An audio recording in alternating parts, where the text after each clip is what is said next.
What is that smell? Oh, just two dirty street rats crawling in from the gutter. Gerald Whitmore didn't even look up from his steak. Talia Fletcher, 19 years old, swallowed hard. Sir, we haven't eaten since yesterday. If you'd let us sing one song for a plate of food... Gerald's fork hit the plate. Sing for food? Tables laughed. Talia's eyes burned, but she didn't blink. Gerald leaned forward. People like you don't belong here. Take that crusty notebook and go howl on a sidewalk. Tobias, her twin, stood behind her. 19, skinny, silent, clutching that notebook like a shield. 40 people watched. Not one spoke. What Gerald did not know was that in less than 4 minutes, he'd be sitting in dead silence, while the entire room stood for the two kids he just called street rats. Colton's Grill sat on the corner of Carey Street in Richmond, Virginia. White tablecloths, dim lighting, jazz on the speakers most Friday nights. Average entree, $35. The kind of place where people came to feel important. Tonight, the place was packed. Every table full, the bar 3 deep. And at table 4, the same table he'd claimed every Friday for 6 years, Gerald Whitmore held court like a man who owned the room. He didn't own it, but he owned the building it sat in. And in Gerald's world, that was close enough. Gerald was the kind of man who tipped big and talked loud. 56 years old, real estate money, 3 commercial properties on this block alone. Staff smiled when he walked in, not because they liked him, because Brenda Sullivan, the general manager, made it very clear. Gerald Whitmore gets whatever Gerald Whitmore wants, no exceptions. Brenda ran Colton's Grill the way Gerald liked it. Clean, quiet, comfortable. And comfortable had a meaning in this restaurant that nobody said out loud, but everybody understood. If you didn't look like you belonged, Brenda made sure you didn't stay. Tonight was supposed to be a normal Friday. Steaks, wine, Gerald telling stories about his latest property deal while diners at the neighboring tables pretended to be impressed. Then Talia and Tobias Fletcher walked through the front door. They hadn't planned on Colton's Grill. They'd tried 2 other restaurants first, a barbecue spot on Main Street. The owner told them to leave before Talia could finish her sentence. A diner on Broad. The hostess wouldn't even make eye contact. Colton's was the 3rd stop, the last try before giving up for the night and walking back to Pastor Edwin Brooks's shelter with nothing in their stomachs. Pastor Brooks had taken them in 9 months ago. Small shelter off Hull Street, 14 beds, a roof that leaked when it rained hard. But it was warm, and Brooks never once made them feel like charity cases. He was the first adult in a long time who looked at them and didn't see a problem. He saw something else. Every morning before the other residents woke up, Talia and Tobias would sit in the shelter's back hallway and sing. Quietly at first, hymns their mother taught them. Then louder, harmonies that echoed off the cinder block walls and made people stop in the corridor just to listen. Brooks told them once, "Your mama gave you those voices for a reason. Don't you dare let the world take that from you." Their mama, Denise Fletcher, backup singer, gospel circuits across the South, small churches, smaller paychecks. She never got a record deal, never got her name on an album, but she could sing in a way that made strangers cry in the 3rd row of a Wednesday night service. She raised the twins alone in Norfolk. No father in the picture, no family with money. Just Denise and 2 kids and a leather notebook she carried everywhere, filled with songs she wrote on bus rides between gigs. Melodies she hummed to Talia and Tobias every single night before bed. 14 months ago, Denise caught pneumonia. No health insurance. By the time she got to a hospital, her lungs were already shutting down. She died on a Tuesday afternoon. Talia was holding her left hand. Tobias was holding her right. She was 41 years old. After that, everything collapsed. Eviction within 60 days. No relatives willing to take in 2 black teenagers with nothing to offer. The foster system at 18 was a dead end nobody even pretended to care about. Within 3 months, Talia and Tobias were sleeping in a bus station. The only thing they kept was the notebook. Every song their mother ever wrote, every melody, every lyric. Denise Fletcher's entire life as a musician, sealed in cracked leather and held together with a rubber band. Tobias carried it everywhere. He never let it out of his sight, not once. Talia asked him once why he held it so tight. He looked at her and said, "Because it's the only part of her that still has a voice." Now they stood in the entrance of Colton's Grill, hungry, embarrassed, and surrounded by people who had just laughed at them. Brenda Sullivan was already walking toward them. Behind her, Gerald was still grinning, soaking in the applause of his own cruelty. But there was one person in the room who wasn't laughing. Corner booth. Alone. A black man in his mid-40s, dressed simply, jeans, dark blazer, no flash. He had been reading the menu when the twins walked in. Now the menu was flat on the table, and his eyes hadn't left the two kids standing in the doorway. His name was Dominic Calloway, Grammy-nominated music producer, 3 platinum records, 2 nominations in the last 4 years, based in Atlanta. But once a year, every year, he drove to Richmond and ate alone at Colton's Grill. Always the same booth, always a Friday in October. 6 years ago, his daughter used to sit across from him in that booth. She was 17. She loved to sing. She died in a car accident 3 days after her senior prom. This restaurant was their spot. Dominic watched Gerald humiliate the twins. He watched Brenda march toward them. He watched the room laugh. He didn't say a word, not yet, but he put down his menu, and he leaned forward. Brenda Sullivan stopped 3 feet from the twins and crossed her arms. She didn't raise her voice. She didn't have to. Her tone did all the work. "I'm going to say this once. You have 10 seconds to walk out that door or I'm calling the police." Talia opened her mouth, but Gerald's voice cut across the room first.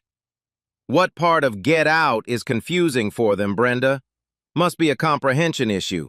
Probably never finished school either." More laughter, softer this time. A few people looked away, but nobody spoke up. Then Tobias did something nobody expected. He stepped forward, past his sister, past the hostess stand, and spoke directly to Brenda. Quiet, steady. No anger, no begging. "Ma'am, we haven't eaten since yesterday morning. We're not asking for charity. We're offering something. One song, just one. If nobody likes it, we'll walk out and never come back." The room went still for half a second. Something in his voice caught people off guard. Not the words, the dignity behind them. Brenda hesitated, just barely. A crack in the armor. Gerald killed it. "Oh, for God's sake, Brenda, I didn't come here to listen to 2 homeless kids audition. Get them out of my sight." Brenda's face hardened. She reached for her phone. That's when the crash came. Hannah Moore, 22, newest waitress on staff, carrying a full tray of plates to table 6. Loss of balance. Porcelain hit tile. Glass shattered. Every head in the restaurant snapped toward the noise. In the chaos, Hannah leaned close to Talia's ear and whispered 4 words. "Stage mic's still on." The jazz musician had canceled tonight. The small stage in the corner was empty. The mic was still set up from last week's performance. Still plugged in. Still live. Talia looked at her brother. Tobias looked down at the notebook. He flipped it open to a page near the middle. A page with their mother's handwriting. He nodded. They didn't run. They walked. Calm, steady, straight to the stage. Nobody noticed. Gerald was laughing at the mess. Brenda was on her knees picking up broken plates. The entire room was looking the wrong way. Then Tobias leaned into the microphone and hummed. One note, low, deep. So deep it didn't just fill the room, it vibrated through the floor. The hum hung in the air like smoke, low, warm, trembling. It reached the back tables before anyone realized where it was coming from. Talia stood beside her brother on that tiny stage. Her heart was slamming against her ribs. She could feel every pair of eyes in the room starting to turn. She could feel Gerald's stare burning through the crowd. She could feel Brenda somewhere behind her, already reaching for a phone. She had maybe 90 seconds, maybe less. Her mind went to every street corner, every subway platform, every church parking lot where she and Tobias had stood with nothing but their voices and an open hand. She'd been laughed at more times than she could count, told to shut up, told to move along, told that nobody wanted to hear it. Every single time she sang anyway. Not because she was brave, because of what her mother told her the night before she died. The voice doesn't belong to you, baby. It belongs to whoever needs to hear it. Talia looked at Tobias. His eyes were already closed. The notebook was open on the music stand, a page near the middle, their mother's handwriting, small and slanted. The title at the top read, Still Here, written by Denise Fletcher, 2019. She wrote it on a Greyhound bus coming home from a gospel gig in Macon, Georgia. She never performed it. Not once. Tonight would be the first time anyone heard it. Tobias's hum grew. Not louder, deeper. It wasn't a performance. It was a prayer. The kind of sound that starts in the chest and doesn't ask for permission. A woman at the nearest table put her fork down. A man at the bar turned slowly on his stool. Talia wrapped her fingers around the microphone. She didn't adjust it. She leaned in close, the same way her mother used to lean into every mic she ever touched, like she was about to tell it a secret. She took one breath, closed her eyes, and began. The first note that came out of Talia Fletcher's mouth was not loud. It wasn't dramatic. It didn't shake the walls or rattle the glasses. It was quiet, almost a whisper. The kind of note that sneaks under the noise of a room and wraps itself around your chest before you realize it's there. A woman at table 9 stopped mid-sentence. She didn't finish her thought. She just turned her head toward the stage and forgot what she was saying. Then the note grew. Talia's voice opened up like a door that had been locked for years. Soprano, clear, effortless, but carrying something underneath, something heavy, something old. Something that didn't belong in the throat of a 19-year-old girl who hadn't eaten in 2 days. Tobias held the foundation beneath her. His hum had become a bass line, low, rhythmic, steady as a heartbeat. Not a harmony you learn in a classroom, the kind of harmony that only happens between two people who shared a womb. Instinctive, cellular, as if they were breathing with the same set of lungs. The song was Still Here. Their mother wrote it on a bus. She never played it for a crowd. She never recorded it. She hummed it to the twins on nights when the rent was late and the heat was off, and she had nothing to give them except her voice. Now her children were giving it to a room full of strangers who, 30 seconds ago, had laughed at them. 15 seconds in, the bartender stopped pouring. Mid-glass, whiskey ran over the rim and pooled on the counter. He didn't notice. 30 seconds in, conversations died. Not slowly, all at once, like someone had pressed mute on the entire restaurant. Forks went down, phones came out, not to text, to record. 45 seconds in, a woman at table 9 pressed her hand over her mouth. Her husband reached for her arm. She shook her head. She wasn't upset. She was overwhelmed. The lyrics didn't explain pain, they showed it. Rain on a church roof at midnight. A door that keeps closing no matter how many times you knock. Hands that keep reaching even when there's nothing to hold on to. And through all of it, a voice that refuses to stop. Still here, still standing, still here. Talia sang it like she meant it. Because she did. Tobias dropped into a sub-bass note on the chorus that had no business coming from a 19-year-old kid. The vibration traveled through the stage, through the floor, into the legs of every chair in the front row. A glass on table 3 trembled against its saucer. Their voices braided together on the second verse. Talia rising, Tobias falling, then meeting in the middle on a major chord so clean, so perfectly locked, that it sounded like one voice split in two. A man at the bar turned all the way around on his stool. He'd been facing the TV. Now the TV didn't exist. At table 12, a white-haired woman set down her reading glasses and leaned forward. Her name was Lorraine Adams, 68 years old, retired vocal coach. 30 years at Virginia Commonwealth University. She had trained hundreds of singers, Opera, jazz, gospel, pop. She knew what raw talent sounded like. And right now, her hands were gripping the edge of the table. At the corner booth, Dominic Calloway had stopped breathing. He had been reaching for his water glass when Talia's voice hit the second verse. His hand froze. The glass stayed on the table. His other hand was still holding a fork, a bite of steak halfway to his mouth. The fork slipped. It clattered against the plate, loud enough for the table next to him to glance over. Dominic didn't pick it up. He didn't move. His eyes were locked on the stage. Locked on two teenagers who were producing a sound he hadn't heard in 23 years in the music industry. Then he reached for his phone. He didn't open the camera. He didn't hit record. He scrolled to a contact, pressed call, and said 5 words so quietly that only the empty seat across from him could have heard. "Get the contract ready. Tonight." He hung up, put the phone face down on the table, and went back to listening. 1 minute in. Then 2. The song built like weather. The verses were rain, steady, insistent, soaking into everything. The chorus was thunder, Talia's voice cracking open the sky while Tobias held the ground beneath it. People weren't just listening anymore. They were leaning in, bodies tilting toward the stage like plants toward sunlight. A teenager at table 5 had tears running down both cheeks and didn't bother wiping them. Gerald Whitmore was not leaning in. He sat rigid at table 4, fork down, jaw tight. His fingers were wrapped around his scotch glass so hard the ice was shaking. He wasn't moved. He was furious. 3 minutes ago, this room belonged to him.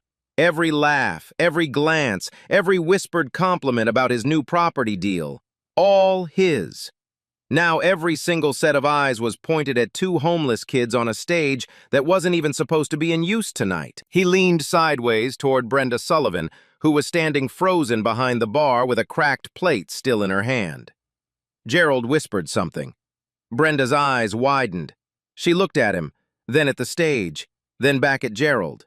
She nodded and started moving toward the sound system panel. But nobody in the audience noticed, because the song was reaching its first crescendo. Talia's voice climbed, one note, then another, each one higher and more open than the last. Tobias dropped to his lowest register, a rumble you felt more than heard. The harmony resolved into a major chord that cracked the room wide open. Then silence. 2 full seconds of absolute silence. No coughing, no silverware, no ice in glasses, nothing. Then applause. Not polite applause, not the quiet golf clap of a fine dining room. This was the kind of applause that comes from being ambushed, the kind that bursts out of people before they can stop it. Hands hitting together hard. A man at the bar saying, "Oh my God," under his breath. The teenager at table 5 standing up. Dominic Calloway was already on his feet. Lorraine Adams was gripping the table with both hands, mouth slightly open, shaking her head like she'd just seen something she couldn't explain. And behind the bar, Brenda Sullivan's hand was resting on the master switch of the sound system. Waiting. From the kitchen pass-through, Hannah Moore watched everything. Her apron was still stained from the tray she dropped. Her hands were steady now. And in her right hand, barely visible below the counter, her phone screen glowed. She wasn't recording the performance. She was recording something else entirely. The applause was still rolling when Talia leaned into the mic again. She closed her eyes. Tobias turned the notebook to the next page. The second verse of Still Here, the quiet verse. The one their mother used to sing so softly that the twins had to hold their breath to hear it. Talia opened her mouth. The first line came out like silk, thin, fragile, a thread of sound so delicate that the entire room leaned forward to catch it. That's when the speakers died. A hard click, then nothing. The mic went cold in Talia's hand. The warm hum of the sound system vanished. The room dropped into a hollow, ringing silence, the kind that makes your ears adjust. Talia's voice, unprotected, cracked. The note broke in half. She stumbled. Her mouth stayed open, but nothing came out. For one terrible second, she looked like exactly what Gerald Whitmore had called her, a scared, homeless kid who didn't belong here. Behind the bar, Brenda Sullivan pulled her hand away from the master switch. She didn't look at the twins. She looked at Gerald. Gerald gave a small nod. The kind of nod a man gives when his order has been filled correctly. A few gasps rippled through the crowd. Someone at the bar said, "What happened?" A woman near the window turned to her husband. "Did the power go out?" It didn't go out, it was pulled. Gerald leaned back in his chair and picked up his scotch. Order restored. The room was his again. Two street kids had their little moment, and now it was over. Except Tobias Fletcher hadn't stopped. The moment the speakers cut, the moment his sister's voice cracked and the room went dead, Tobias did something that nobody in that restaurant was prepared for. He started beating his chest. Not hard, not dramatic. A rhythm, steady. One hand flat against his sternum, the other slapping his thigh. A heartbeat pattern. Then his mouth opened. Not to sing, to beatbox. A low, percussive pulse that came from somewhere deep in his throat. Kicks and snares and breath, layered together in a pattern that sounded like a drum kit built from nothing but bone and air. It filled the silence like a fist filling a glove. Talia heard it. Her eyes were still closed. Her hands were still shaking. The crack in her voice was still there, hanging in the air like a wound. 3 seconds passed. Then she opened her mouth again. No microphone, no speakers, no amplification.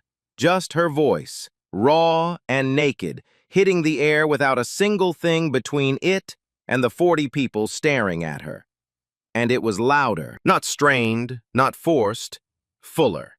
The kind of volume that doesn't come from pushing harder, it comes from letting go. From a place underneath technique, underneath training, underneath everything a vocal coach could teach you. The kind of power that only exists in a voice that has been through something real. Talia Fletcher was not performing anymore. She was surviving. Out loud, in front of everyone. The room went quieter than before. Quieter than when the mic was on. Because now there was nothing between the twins and the audience. No equipment, no barrier, no safety net. Just two kids from nowhere standing on a stage that wasn't theirs, singing like their lives depended on it. Because their lives did depend on it. Tobias's beatbox locked in behind his sister's voice like a shadow finding its body. His rhythm was the ground. Her melody was the sky. Together they rebuilt the song from scratch, raw, stripped, and somehow 10 times more powerful than it had been 30 seconds ago. A man at the bar stood up. Not to clap, just to see them better. A woman at table 6 grabbed her husband's arm without looking at him. Phones came up again, more this time. Recording, streaming. The little red lights of live feeds blinking in the dark. Behind the bar, Brenda Sullivan stood frozen. Her hand was still near the switch. She had done what Gerald asked. She had killed the music. And the music came back louder. From the kitchen pass-through, Hannah Moore was still recording. Her phone aimed steady, not at the stage, at Gerald's face, at Brenda's hand on the switch, at the moment that was about to become evidence. She didn't know it yet, but that phone was going to change everything. The a cappella version of Still Here hit its final chorus, and the room stopped pretending it wasn't affected. Talia and Tobias had turned toward each other, not facing the crowd anymore, facing each other. The way they used to sing in the back hallway of Pastor Brooks's shelter at 5 in the morning when they thought nobody was listening. Tobias carried the low end, a bass so deep it didn't sound human. It sounded geological, like something rumbling beneath the floor of a cathedral. You didn't hear it in your ears, you felt it in your sternum. Talia carried the top. Her voice had found something after the crack, something that wasn't there before the speakers died. The crack hadn't broken her. It had broken something open inside her, and what came out was bigger than anything a microphone could have held. They hit the final chorus together. Same words, same breath, same moment. Still here, still standing, still here. Not harmony this time. Unison. One note, two voices. Identical pitch, identical weight, identical fire. The kind of sound that only twins can make. Two instruments built from the same blueprint, vibrating at exactly the same frequency. The note held. 3 seconds. 4. 5. Then silence. 1 second of nothing. Then a chair scraped. A man at table 8 stood up. Then the woman next to him. Then 3 people at the bar. Then Lorraine Adams, gripping the edge of her table, rising slowly like she was standing in church. The applause didn't build. It detonated. Not the startled burst from before. This was earned. This was a room full of people who had just watched 2 homeless teenagers get sabotaged and come back stronger. Someone shouted. Someone whistled. The teenager at table 5 was sobbing openly and didn't care who saw. Half the restaurant was on its feet. Dominic Calloway was already standing. He'd been standing since the beatbox started. Now he stepped away from his booth, phone to his ear, and turned toward the wall so nobody could read his lips. "It's me again. I wasn't exaggerating. These 2 are the real thing." A pause. "I don't care what time it is. Get the paperwork moving. I'm not leaving this building without them." He hung up, slid the phone into his jacket, and looked at the twins with an expression that only a man who had spent 2 decades searching for something would recognize in himself. He had found it. At table 4, Gerald Whitmore was not standing. He was not clapping. His scotch was untouched. His face was the color of a man whose kingdom just got stolen in front of his eyes. He looked at Brenda. Brenda looked at the floor. The room didn't belong to Gerald anymore, and every single person in it knew it. Gerald pulled out his phone and typed 2 words to his son Craig. "Get here." The applause was still echoing when Gerald Whitmore stood up. He didn't clap. He straightened his tie, buttoned his jacket, and addressed the room like a man calling a board meeting to order. "All right, that's enough." The clapping faded. Not because people wanted to stop, because Gerald's voice had a weight to it, the weight of a man who owned the building they were sitting in. "This is a restaurant, not a talent show, not a homeless shelter, not a charity concert." He turned to Brenda. "I thought we had an understanding." Brenda's face was pale. She stepped forward, hands clasped, trying to find a version of this that didn't end with her losing her job. "Mr. Whitmore, I tried to—" "You tried," Gerald cut her off, "and failed. So let me make this simple." He pulled out his phone and held it up like a weapon. "Either they leave right now, or I make 1 call and this place loses its lease by Monday morning. Your choice." It wasn't a bluff. Gerald's real estate firm held the commercial lease for Colton's Grill. 1 signature and the restaurant was done. Brenda knew it. The staff knew it. Even some of the regulars at the bar knew it. Brenda walked toward the twins. Her voice was low, almost apologetic, but her words weren't. "I'm sorry. You need to leave now. I'm calling the police." She dialed, told the dispatcher there were 2 trespassers refusing to leave the premises, gave the address, hung up. Talia looked at Tobias. Tobias looked at the notebook in his hands. They didn't move. Gerald wasn't finished. He had seen the way Dominic Calloway looked at the twins. He had seen the man stand during the performance. He had watched him make a phone call. Gerald didn't know who Dominic was, but he knew the man was a problem. He walked to the corner booth, stood over Dominic's table, looked down at him. "I don't know who you are, friend, but I know everybody in this city. Whatever business you think you have here tonight, it'd be a real shame if it got complicated." Dominic looked up at Gerald, calm, unhurried, the way a man looks at a mosquito buzzing near his ear. He reached into his jacket and pulled out a business card, set it on the table, slid it toward Gerald with 1 finger. "Dominic Calloway, Calloway Sound Records, 3 platinum albums last year, 2 Grammy nominations. I don't have business in this city, Mr. Whitmore." He paused. "I have business everywhere, and right now my business is those 2 kids." Gerald picked up the card, read it. His smirk cracked, just barely. Just enough for Dominic to see. For the first time all night, Gerald Whitmore was standing in front of someone whose power wasn't local. Wasn't about property or leases or Friday night tables. Dominic Calloway operated in a world Gerald couldn't touch, and they both knew it. Gerald recovered. He always did. He tossed the card back onto the table. "I don't care if you produced every album on the Billboard chart. They're trespassing. Police are on the way. And when they get here, your little discovery project is over." He turned back to Brenda, leaned in close. "We dealt with this before, remember? Last year. That guitar player." Brenda flinched. Gerald smiled. Same thing, same result. Handle it. He walked back to table 4, sat down, picked up his scotch, and waited for the sirens. Craig Whitmore walked through the front door 30 seconds later. Younger version of his father. Same jaw, same walk, same look on his face like the room owed him something. He co-owned the building. Gerald had given him a 15% stake on his 30th birthday. Tonight, that stake was a weapon.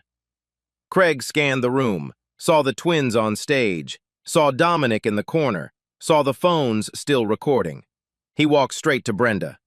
"What's the situation?" Brenda's voice was tight. "Police are on their way." Craig nodded. "Good.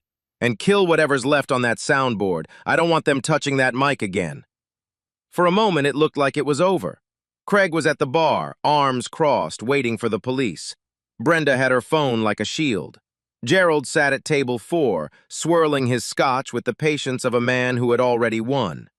Then a chair scraped at table 12. Lorraine Adams stood up. She smoothed the front of her blouse and turned to face the room the way a woman who had commanded lecture halls for 30 years turns to face a room. "My name is Lorraine Adams. I taught vocal performance at Virginia Commonwealth University for 3 decades. I have coached hundreds of singers." She paused, looked at the twins.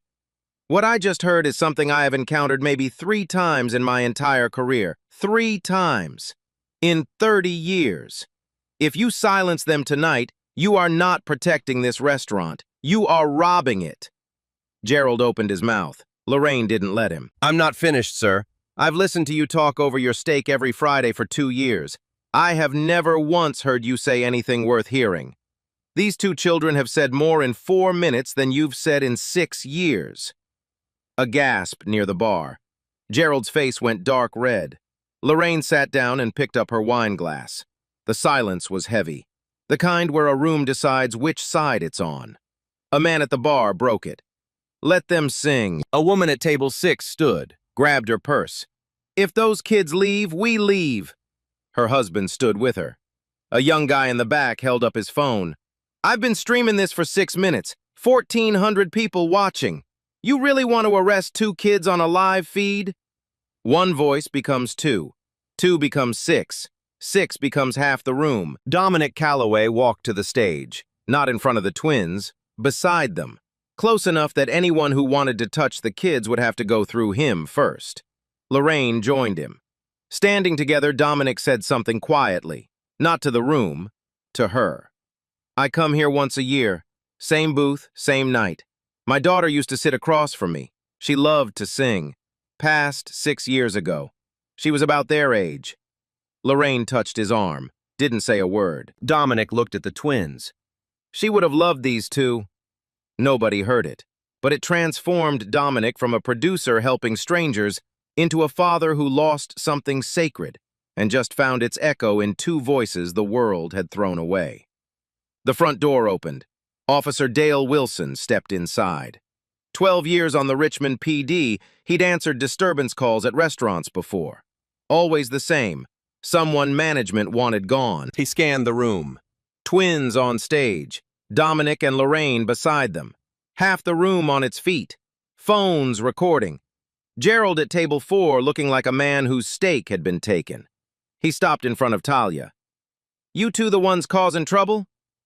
"We sang a song, sir, that's all." Wilson looked at the crowd, looked at Gerald, red-faced, rigid, looked at Brenda, eyes on the floor, turned back to Talia. "Doesn't look like trouble to me," Gerald erupted. "Officer, they are trespassing. I am the building owner. I want them removed." Wilson looked at him, long, slow.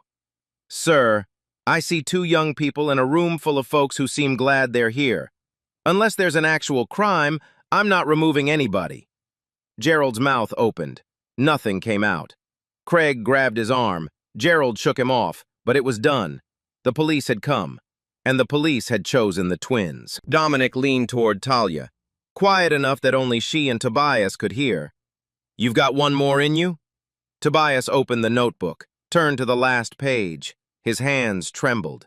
Talia read the title. Her eyes filled. "Noise." Their mother wrote it 2 weeks before she died. The last song Denise Fletcher ever put on paper. Tobias placed the notebook on the stand. Talia wiped her eyes, and the room held its breath. Nobody in that restaurant knew what was about to happen. They thought the standing ovation was the climax. They thought two homeless kids singing a cappella after getting their mic cut was as good as the story got. They were wrong. Tobias stood at the music stand, the notebook open to the last page. His mother's handwriting, smaller here, shakier, like the hand holding it was running out of time. The title, Noise, written by Denise Fletcher, dated October 3rd, 2 weeks before she died. She never sang it, never hummed it, wrote it in a single night and closed the notebook forever. Talia found it 3 days after the funeral. She read it once and couldn't finish. They had never performed it, not on a street corner, not in the shelter hallway. The song was too close to the wound. Tonight was the night. Tobias didn't start with a hum this time. He started with words. His voice, the voice that stuttered through everyday conversation, the voice that most people mistook for shyness, opened up and poured into the silence like something that had been caged for 19 years. Baritone, rich, deep as a river at night. The quiet twin, the one Gerald called her little brother like he was furniture. That voice filled every corner of Colton's grill. The first verse was about a woman who sang in empty churches and half-full buses. A woman told her whole life that she was background noise, not the main act, just the voice behind the voice. Tobias sang it like he was talking to her, like she was standing right there. Then Talia came in. She didn't harmonize, she echoed. Each line Tobias sang, Talia answered a half-beat later. Same words, same melody, shifted, like a shadow arriving just after the body that cast it. Two voices having a conversation across time, a son calling out, a daughter answering. A man at table 3 put his head in his hands. A woman at the bar turned away because she didn't want anyone to see her face. The second verse hit harder. It was about doors, doors that close before you reach them, doors that lock when they hear you coming. Doors that don't say, no blacks allowed anymore, but mean exactly the same thing. Tobias's voice cracked on the word welcome. Not from weakness, from memory. The most honest sound anyone in that room had ever heard. Talia caught him. Her voice slid underneath his, lifted the note, carried it forward. The way she'd been carrying him for 14 months. The way he'd been carrying her. Then the bridge. Unison. Same word, same moment, same breath. Still here, still singing, still here. Their mother's phrase, threaded through both songs. A bridge between the first thing she wrote for them and the last. Then the chorus. Talia took it alone. Tobias stepped back, let his sister stand at the edge of the stage with nothing and deliver the line their mother wrote in the last weeks of her life. They called us noise.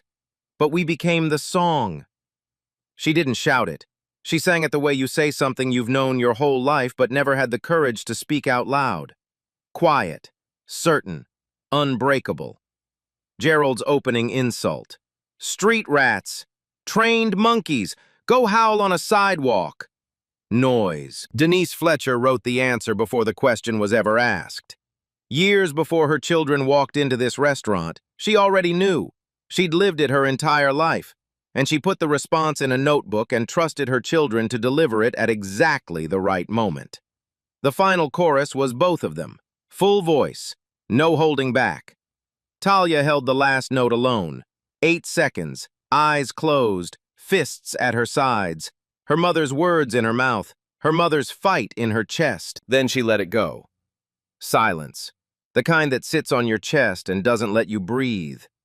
A chair scraped. Officer Dale Wilson stood, removed his hat, held it against his chest, eyes red. He looked at the twins for a long moment. Then, quietly, the way a man speaks when he's trying not to break, "My wife used to sing that melody. She passed 3 years ago. She would have loved you too." He put his hat on, turned to Gerald Whitmore. "Mr. Whitmore, I think it's time for you to leave the restaurant." The room erupted.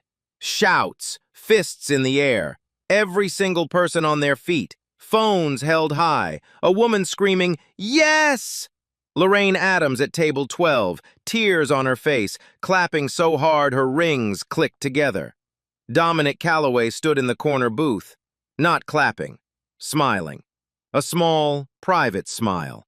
The smile of a man who came to remember what he lost and found what he'd been looking for. Gerald sat at table 4, still. Craig pulling at his arm. "Dad, let's go, it's over." Gerald watched the room.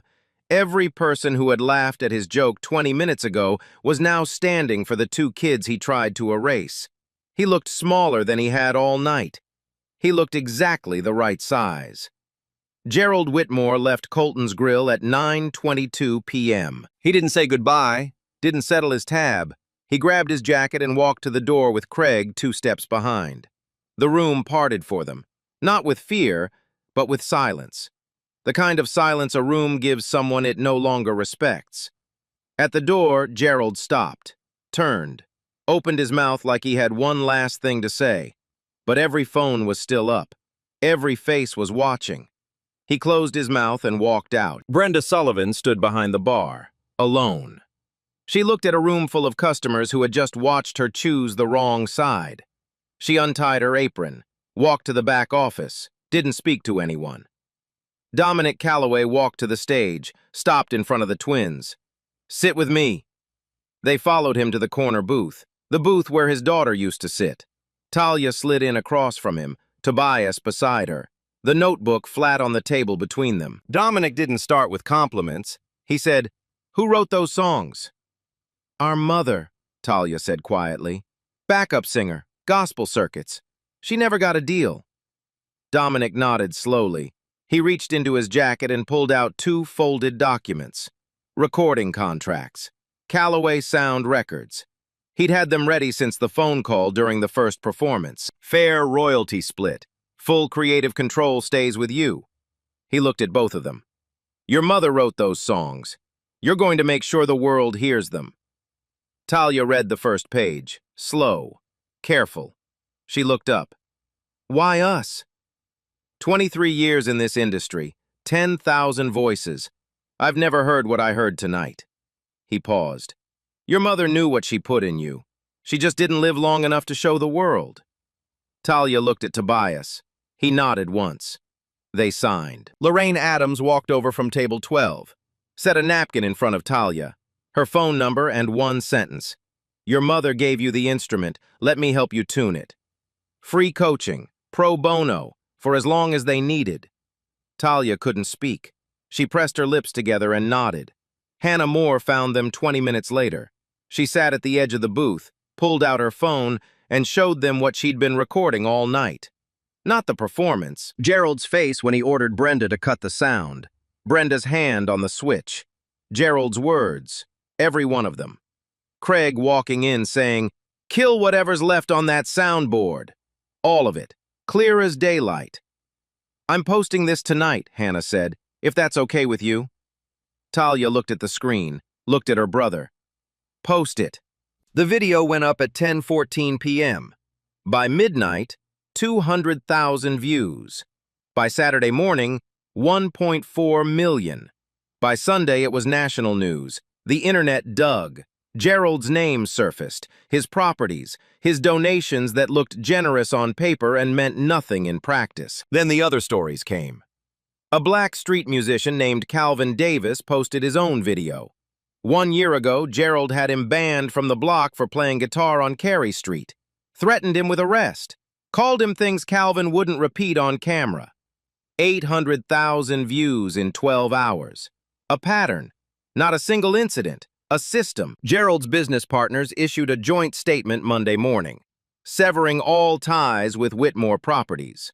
2 commercial tenants broke their leases by Wednesday. Gerald's social capital, the handshakes, the Friday tables, the knowing nods, collapsed in 5 days. Brenda Sullivan was fired within 48 hours. Pastor Edwin Brooks got the call Saturday morning. Dominic told him everything.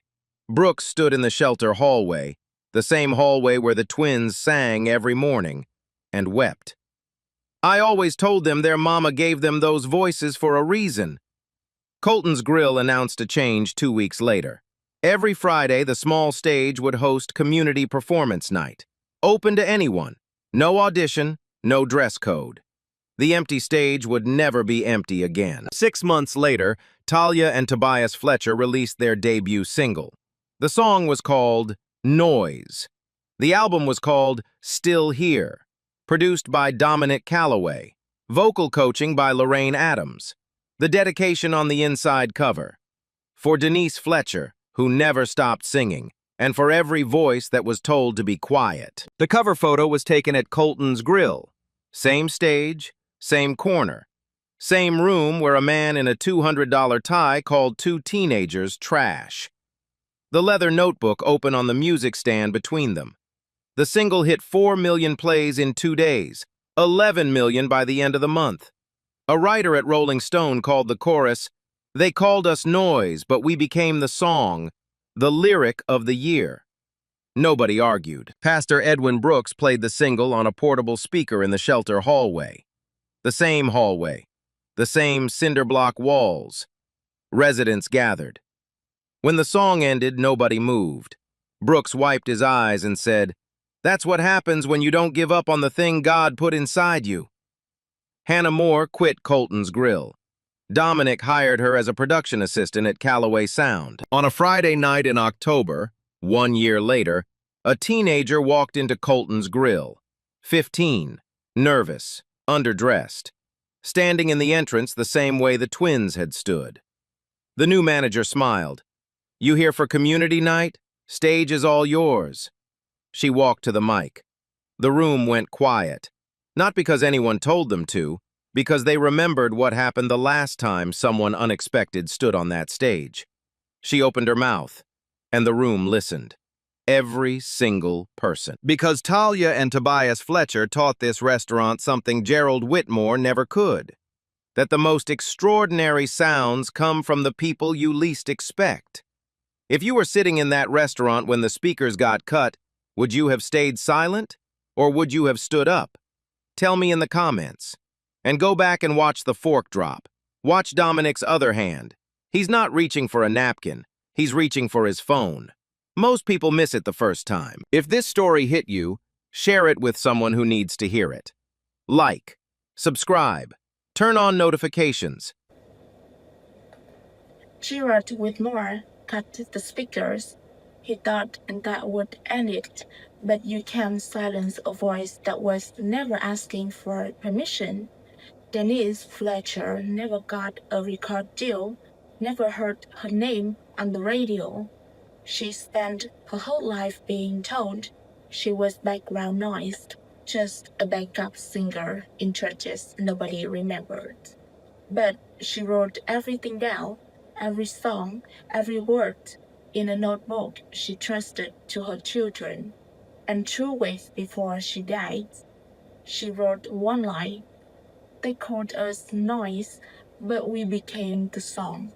She wrote the answer before her kids ever faced the question. 11 million people heard it because Talia and Tobias didn't sing to prove Gerard wrong. They sang because their mother taught them, "Your voice doesn't belong to you. It belongs to whoever needs to hear it."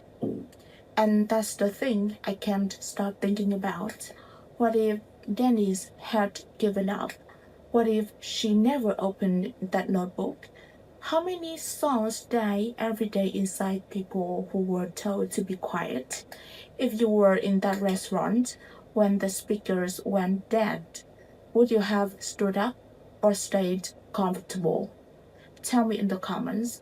And if someone in your life was told their voice doesn't matter, share this with them.